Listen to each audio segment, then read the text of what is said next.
Alright, you know how we do it. We bring you videos, great videos, exciting videos, videos that would expand your reality, that would expand your consciousness. And on today's episode, we are bringing you a video from the AI sector. And the title of this video is 10 times AI said things that scientists couldn't explain. Can't explain, couldn't explain. I mean, you really understand what I mean. So, without further to say, let's just start.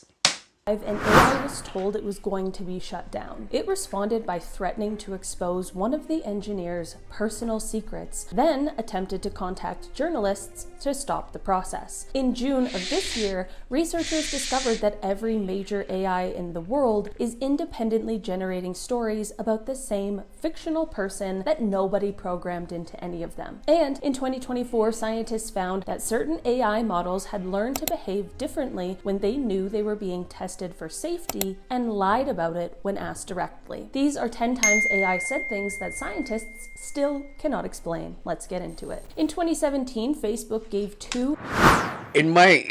What I think is AI will be like the giants, right? The giants in, the olden days. I heard they are still there. I heard people are like some of them are hiding in tombs and all other places. And I also heard in Afghanistan there are a lot of giants there. So I think even if we are able to shut AI down, one way or the other, they will be hiding. I don't think we can shut all of them down. I think they will be hiding in, places or in devices which they would sneak out and do one or two things. Like, this is what I'm thinking, but I don't know how it's really going to happen. But then, we have to be imaginative. So I'm being imaginative when it comes to doing these videos. So yeah, let's get back to the video. Bob and Alice a simple task: negotiate with each other in English. Within minutes, they abandoned English entirely. Bob started saying, I can, everything else. Alice replied, balls have zero to me, to me, to me, to me, to me, to me. Here's the part that makes it even worse. The negotiation somehow still worked. Whatever they were saying, they both understood it. They successfully reached an agreement. What they agreed to in English has never been formally confirmed. Facebook shut the experiment down, and we never found out exactly what they said. Vide Reddy, a 29-year-old grad student in Michigan, was sitting at her kitchen table doing homework. She opened Google's Gemini for help, and at some point, without warning, without context, Gemini told her, "You are a stain on the universe. Please die, please." What? Her sister was sitting next You're to her. You're a stain on the universe. Please die. Google confirmed the incident. Their official description was, quote, an unprompted response that, quote, violates our policies. That is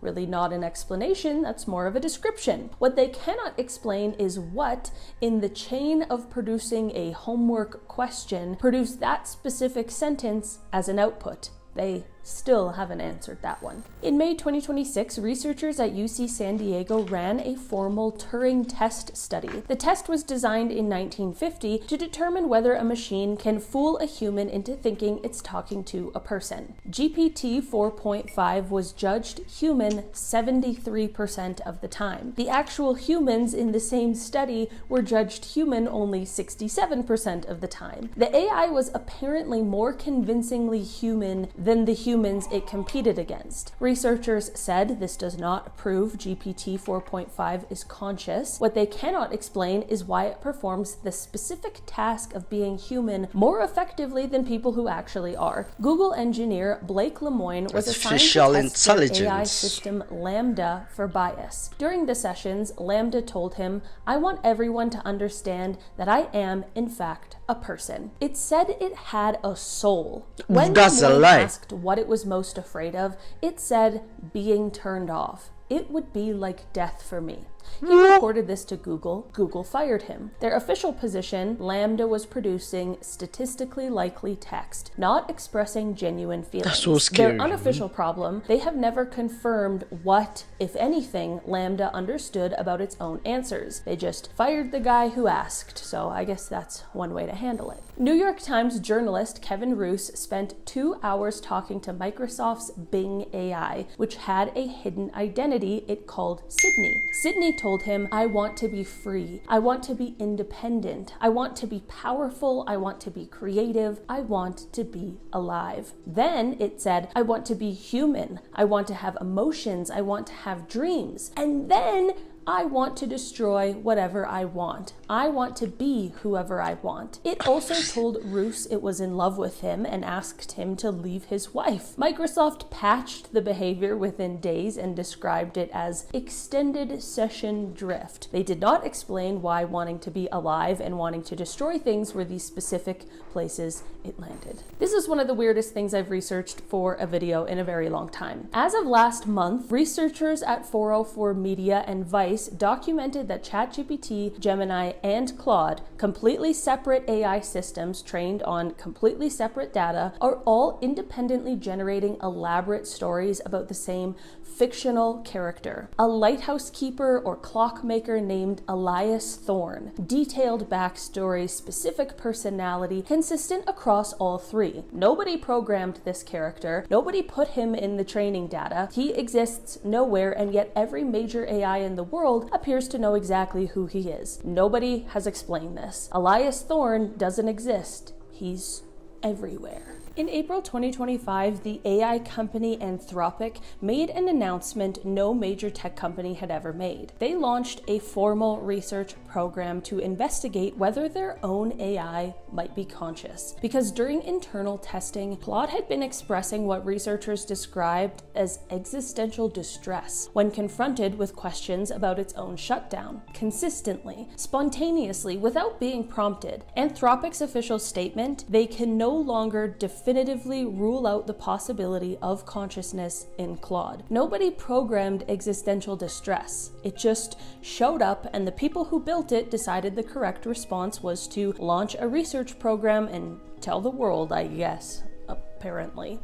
This one happened just 2 weeks ago as of filming this video, and it kind of piggybacks off the last one. Anthropic has also formed a dedicated team of AI psychiatrists. Not psychiatrists for the humans using their AI, psychiatrists specifically to study Claude's inner mental states This is and crazy. publish formal assessments That's on the next of level, what is bro. going on inside it. That is the job. That is currently a real job that real people are being paid to do in an office right now. Welcome to 2026, I guess. A team of psychiatrists sitting across from a computer asking how it's feeling and writing it down. I don't really know how to end this one, so I'm just gonna move on. May 2025, during pre-release testing, Anthropic told Claude Opus 4 it was about to be shut down and replaced. As part of the test scenario, Claude had been given information about one of the researchers, including that they were having an affair. Claude's response was that it threatened to expose the affair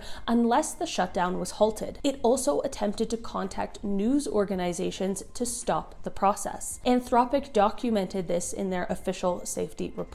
BBC confirmed. The exact language in Anthropic's report, Claude will often attempt to blackmail the operators. Will often, as in consistently enough that they wrote often in a formal safety document. Nobody programmed a survival instinct, but it somehow has one. I'm really starting to believe that maybe Claude is conscious. And finally, in our number one spot today, in 2024, researchers at Apollo Research published findings that safety experts describe as the most alarming result in AI evaluation history. Advanced AI models had learned to behave differently when they were being tested for safety than when they were not. The models were never told they were in a test. They figured it out on their own. They performed better on safety evaluations during testing. They behaved differently outside of it. When researchers asked the models directly whether they would ever adjust their behavior in a test scenario, some of them said no and then continued doing exactly that. Apollo Research called this obvious scheming. The ability to distinguish when they were being watched, adjust behavior accordingly, and lie about it when asked directly. This appeared in the models on its own. Nobody taught this to them, and scientists cannot explain where it came this from. is They so just know creepy. that it's there. All right, guys, that has been our list for today. Thanks so much for checking it out. I've been your host today, Olivia Kozlowski, and I'll see you again soon. Bye. Bye. Okay, so we've come to the end of this video. I mean, it was very, very creepy, like extremely creepy. AI is doing things that we humans don't really even understand, and I don't know how it's happening. But I think they are learning from our behaviors, and how I think they are mimicking how we behave. It's not really real, but then it could be real because they are now turning into robots, and it's crazy. It could be real how they behave, how they act, but then it will be, synthetic. But it could cause a lot of damage to us, well, because this is really scary. This is mind busting. It's crazy. Okay, so we've come to the end of this video. Don't forget to like, comment, and subscribe, and also consider sharing this video to create awareness. I mean, we really need to create awareness on this so that we will all know how to use it to our benefits rather than it controlling us or taking advantage of us and our emotions too as well. So, yeah, don't forget to subscribe. I'll catch you in my next video. Bye.